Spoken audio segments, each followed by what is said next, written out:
to be here. Now, you guys get this weather all the time, right? Up here. This is great. I'm so happy to be here, and I'm so happy to be here for Ovid.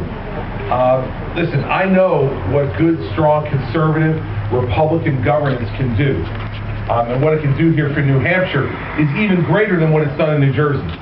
See, New Jersey, we already did the Maggie Hassan experiment. You already tried it, everybody. So let me give you a preview of what it looks like.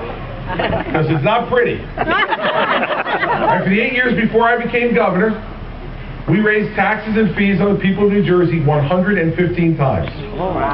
In 8 years. Just so you understand the scope of that, that's a tax or fee increase every 25 days for 8 years. Every 25 days, government went into our citizens' pockets and took money out for the next harebrained scheme coming out of Trenton by some politician who thought they knew better. Thought they knew better how to spend your money than you do. What happened in New Jersey because of that?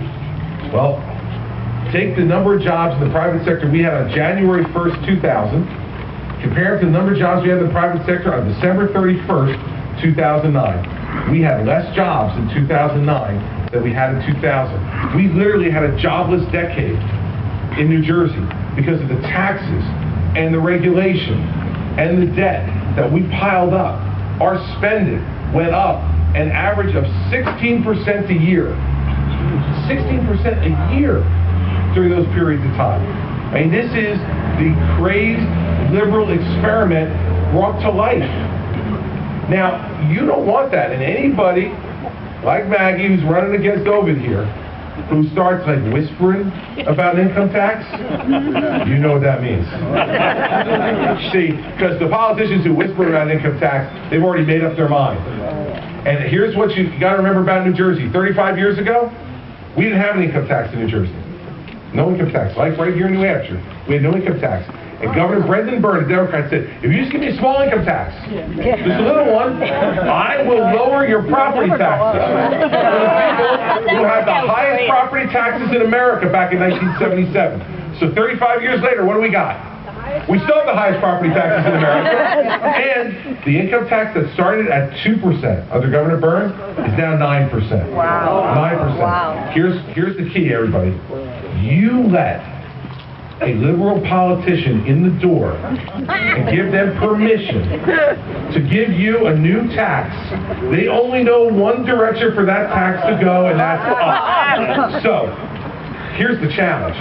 The challenge for the next 43 days is that we have to make sure everybody in New Hampshire hears that message.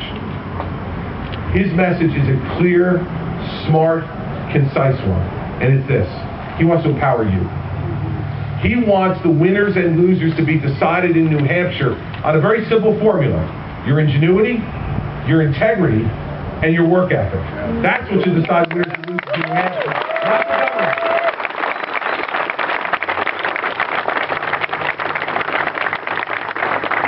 And you don't have to take my word for it, because Ovid's had a career. An entire career, both in the private sector and in public life, that gives you the evidence that that's exactly who he is and what he stands for. And I'm just here to let you know what will happen if you go in the other direction. New Jersey is the example of what will happen. And as we try to dig out of that hole now, it's hard work, everybody. You don't want to get there. A 9% income tax, a 7% sales tax on top of it. You don't want to go there.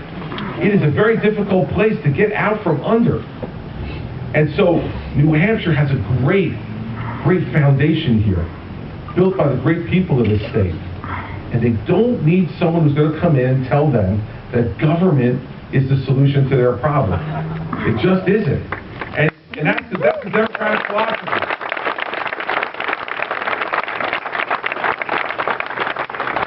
And if you don't believe me that that's the Democratic philosophy, let me remind you of something. A couple weeks ago, the Democrats had their national convention in Charlotte, and as a sacrifice for my nation, I watched it. I didn't want to do it, but I felt I owed it to my country. 3 nights, I sat on my couch and turned that thing on. And I had my son Patrick, who's 12, had to bring me a big bottle of water because I had to remain hydrated. Because I'll say the truth. When I hear that much garbage, I tend to get lightheaded. So I need to stay hydrated so I can stay awake and hear all of it. And I heard a lot of garbage coming out of Charlotte, North Carolina, but let me tell you the worst thing I heard. And this is the difference between Republican governance and Democratic governance. This is the difference between a New Hampshire with Obed as the governor and Maggie as the governor. Here's what it is. Right before President Obama's speech on Thursday night, the Democratic National Convention said this: government is the only thing we all belong to. No way. Now, I want you to really take a minute and think about that. See, because when you first hear it, it sounds kind of nice. We all belong to something. Isn't that great? We all belong to something. Isn't that nice? It'll warm your heart. Let's say it one more time because I want you to really listen to it. Government is the only thing we all belong to. Now, I don't know about all of you in New Hampshire. I suspect I know the answer. But my life hasn't been about that. And I don't think so most Americans' lives has been about. I think this: we don't belong to government. Government belongs to us.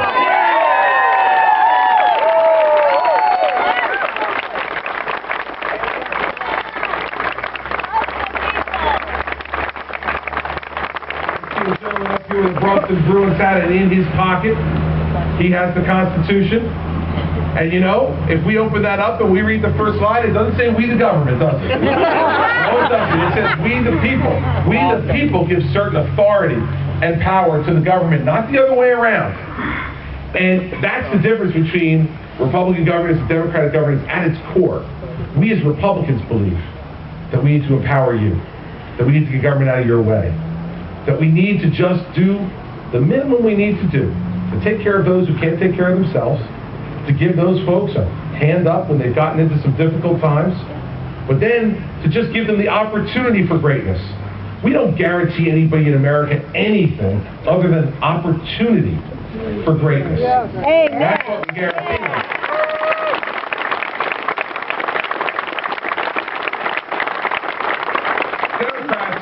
The Democrats, both Maggie here in New Hampshire and the President of the United States, what they want is for government to make your decisions for you.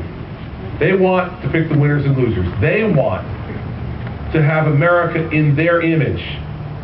They want you to belong to the government.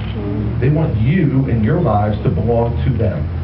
No way. Now, there is no way we can permit that to happen, first and foremost in New Hampshire. They're already doing it. Any state that's motto is live free or die.